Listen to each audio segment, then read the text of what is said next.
इस न्यूज के प्रायोजक हैं Balaji academy, PSC coaching centre, पड़ाव चौक, मुंगेली। लोरमी सहित सभी क्षेत्रों में इन दिनों संविदा कर्मचारियों के अनिश्चितकालीन हड़ताल पर जाने की वजह से लोरमी आने जाने वाले दूरांचल क्षेत्रों के लोगों को काफी दिक्कतों का सामना करना पड़ रहा है। किसी को आधार कार्ड, आवास व पेंशन जैसी आवश्यक चीजें भी नहीं मिल पा रही। लोग जनपद पंचायतों का चक्कर लगा लगाकर परेशान हो रहे हैं।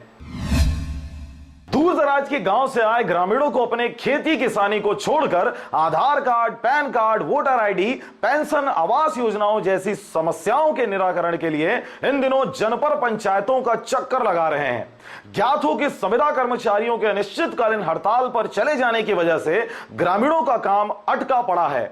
वह दफ्तरों में रोज आते हैं और वे कर्मचारी या अधिकारी जो दफ्तर में उपस्थित होते हैं उनके द्वारा उन्हें संतुष्टि भरा जवाब नहीं मिल पाता और वे बिना संतुष्टि के घर की ओर रवाना यह सोचकर होते हैं कि शायद कल उनका काम हो जाएगा।